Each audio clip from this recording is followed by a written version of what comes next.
so it is sweet glutinous rice. It is a little bit longer than short grain rice, but it's high in gluten, meaning that it's super sticky.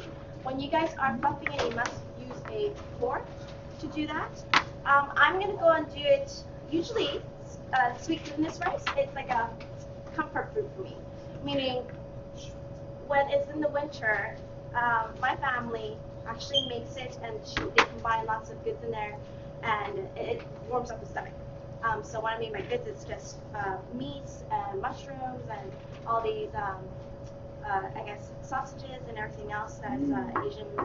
And they combine it, and then afterwards you fold it, and you eat it on a very cold day because it's a heavier rice. Helps to, I guess, they say sticks to your stomach, so meaning that it will help you to stay warm on the cold winter days. And they usually have it during Chinese New Year too, which is actually coming up. And then because of my background with cooking, being more westernized and classical cuisine, I actually combine classic flavors for me, a fall, and I combined it together and I decided to shape it and I usually deep fry this, but we're going to just pan fry it, okay? So, and so this is my addition, or my, I guess, change to respect what my family used to do by making sticky rice, and then after I combined it with things I like, which would be bacon, and glazed and sauteed banana squash and leeks. So that's what I'm going to do. And you're going to make your own version of this. You don't have to make it into rice balls, but I'm going to show you the texture that's behind it so that maybe you'll like it. And you can make it into whatever shape you want. It's just now you're going to learn how to make short grain rice. Okay? So wash my hands first. In my ratio, I have half a cup of sticky rice. That's more than enough for what you need. As you realized from last time, you had more than enough food. Danny, can you pass me a frying pan? And Lauren, can you pass me a bread, please?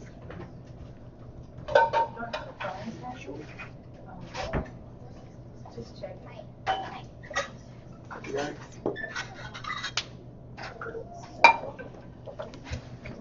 Thank you. So I'm going to take half a cup.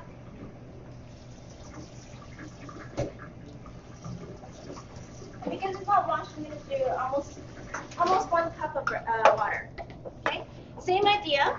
At this point, this is where you add your spices. I'm not going to do onions, but you can. I'm going to go and turn this up. I have my 400-degree oven going on, and it's all ready to go. I'm going to make it it's pretty easy. Same thing, 20 minutes or so. Okay. So you add spices now? If you want, you can add spices at this point, just like last time. So that's the thing about recipes. It looks like everything changes, but the concepts are always the same. You always have to heat up your pan. You always put in the most flavorful things in the beginning, such as your onions, your garlic, your spices, and toast them. You get what I'm saying? So it does not change just because you change your ingredients. Those are just garnishes. You always have the basics. Okay? So what I'm doing now is I'm going to go and, like, student knows how to rip aluminum foil very well. Yeah. Okay, so we're going to go and saute this because I want it to not really stick using canola oil. All right, it is an Asian spice, so you can actually add, for Thai food, they actually add other things such as the lime leaves that we added before. Actually, never did, but lemongrass. Okay, you guys saw how nice that was. So I'm going to toast my rice in here. Okay, so a little bit different if you're doing it in the Asian style, is that you actually just steam it. So you put a plate here, wash the rice, and let it soak overnight, and then you just put a lid over it and let it steam. But because we're going to do the Western style version, we will toast the rice instead. Okay?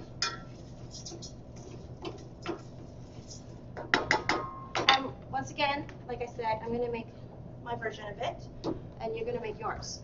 So I'm going to add a little salt. remember, it's a sweet rice, but it doesn't mean that like it tastes like sugar.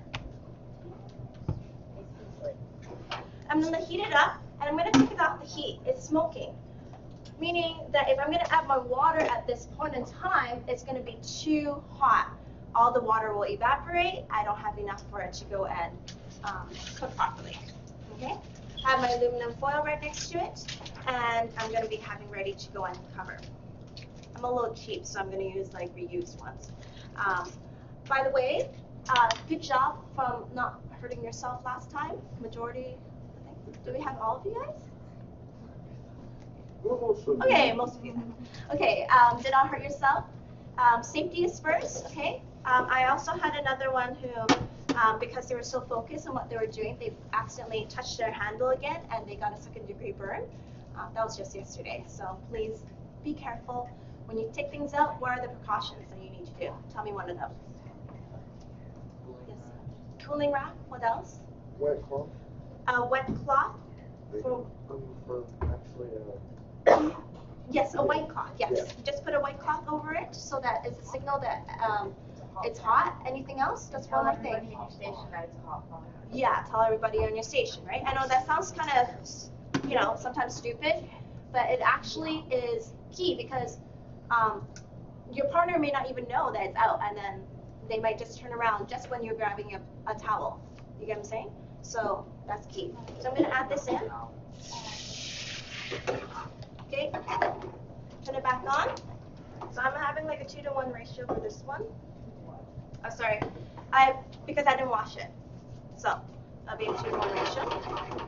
Okay, let it bubble. Once it bubbles, I'm going to go and cover it. I'm going to cover one side because this guy doesn't really.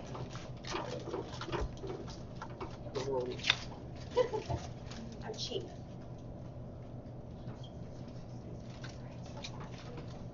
With my aluminum foil.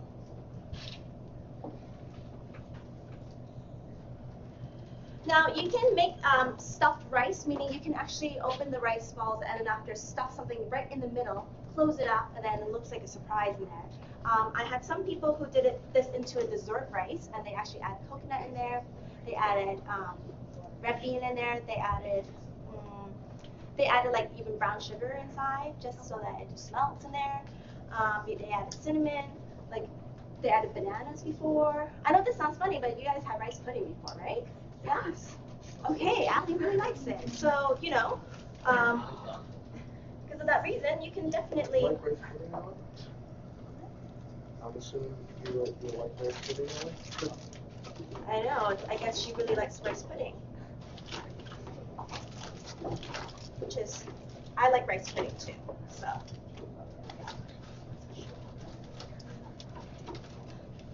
Okay, let's do it this way. So I have this in. This one, if you're gonna go and make it, it will take a little longer than last time. So if I were you, I would get your rice in as soon as possible. It'll take at least 20 to 25 minutes, and you still didn't have any flavor that went in. So that's something to keep in mind. Right after this, I'm going to go and get started. I have some of my mise en place ready to go. I cut my bacon into little strips already, ready to fry up. Okay, and I'm going to get this started. I know a little bit different for a trick for making bacon crispy is that you actually start with a colder pan. You don't have to heat it up, no oil because it has enough fat. Put it in. Okay. Spread it around. And you're going to add a little bit of water. Now that sounds kind of funny. You're going to add a little bit of water because the water helps to go and release the fat. Also, it'll help to cook the bacon evenly. And later on, once the water evaporates, it will actually brown nicely. Okay? So, I have that. I'm going to go and start to cut my leeks. Now, we have learned from last time your leeks actually is a cross between an onion, right? And is a cousin of it, the same family. And if you want to dice something, really simple, you actually first Make sure that there's no dirt, okay, trapped in there. You're gonna go and make little strips of it, okay, first. And then afterwards, put it together, okay. It's like an assembly line, and actually do everything one cut first, then line up, I call it line up my soldiers. Then afterwards, I am gonna go and fold it.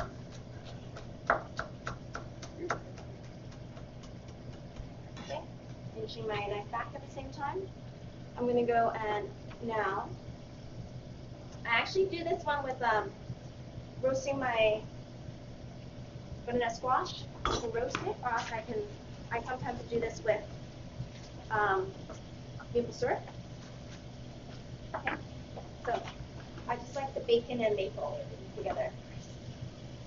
Did you guys ever have bacon, like bacon beans, bacon byproducts before? Anyone? Bacon salt, bacon chocolate, bacon chocolate, bacon ice cream's good. Anyone have anything else before? Pork and beans, huh? Oh, bacon ice cream was just salty? Okay, that's weird. I had some pretty good bacon ice cream before.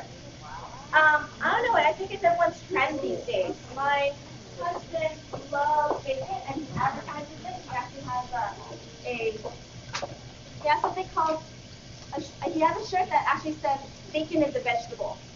And because the run-on jokes he always has is he hates vegetables, but if it's bacon, he'll eat it. So, bacon is a vegetable. Everyone on the same boat with the bacon? Yeah. Anyone not like bacon? Oh. Hey, no hate. No hate. Fine, we extremely dislike her. No. No, everyone's different. It's okay.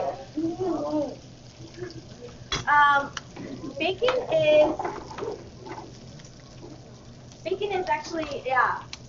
So because of that reason, my husband always gets these bacon byproducts. So, and I have to say, it's like that artificial bacon taste. So they get everything under the sun, from bacon floss, I don't know, bacon mitch, like mitch that you eat. I was like, why would you want to go and cleanse your mouth with bacon? And then you have bacon beans. So they're actually like jelly beans. They're bacon. Oh, I mean, that was disgusting. And bacon popcorn, bacon. I think everything was bacon. Bacon ice cream. Anything that they thought was bacon, they gave it to him. Yeah. Because apparently, once you like bacon, you like bacon everything. Yeah, but like bacon candy, bacon chocolate, bacon donuts. I think I get the donuts. I wouldn't mind the donuts. I mean, I like bacon, like, definitely eat itself, but I don't like having it in everything, because I get pretty sick of bacon pretty quickly. That's all there was to eat. Yeah. I don't know. Someone like not always bacon. So anyway, okay. So what I do right now is I'm actually cooking my bacon on lower heat. All right. That's key. Okay. So I'm not sure if you can see this, but it's like low heat. That's key because you don't always have to cook food on high heat. Actually, it's worse because you're not doing a good job with letting the heat slowly cook the food. You're going to burn the food, higher chance. So you want to make sure that when you're cooking, to cook it minimally, I have a paper towel ready to go, and I want to go and drain out the fat. I don't know about you, but I like to keep the bacon fat. That's just me. You don't have to, because I'm going to fry up my other items in here. Okay. You're gonna fry up the meat and butter and squash in the bacon fat? Yep, because bacon has flavor. So I'm gonna go and cut this up into little squares first.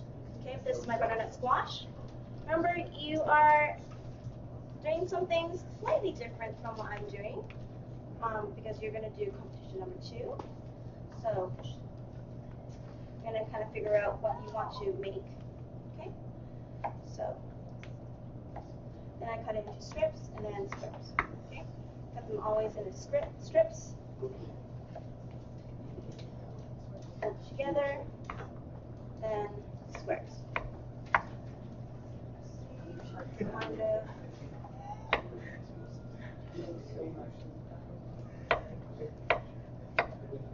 Okay, please let me know the feedback of the videos because we're trying to make sure it improves.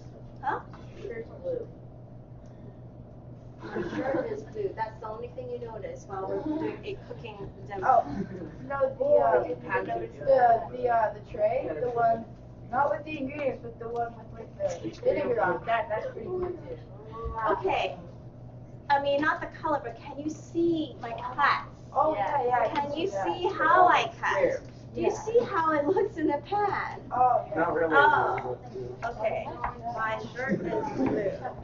That is That's unnecessary information. That's Marcus for you. He's a bit of unnecessary information. Okay.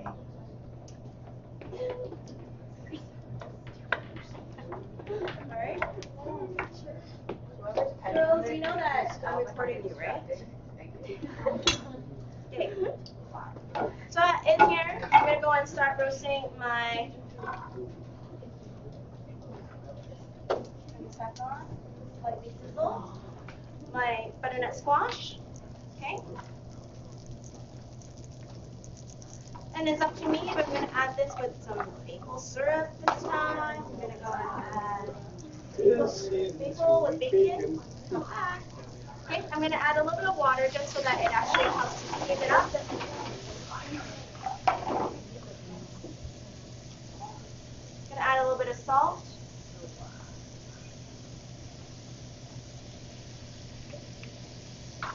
Got my mix here still. Are you going to saute those in there as well? Okay, everything here is going to be a goner.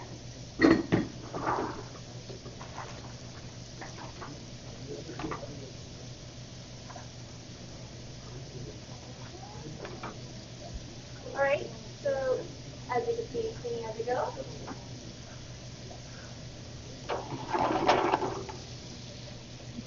So a good way of actually cooking this, if you want to cook it, you can actually steam it. So you put something over it.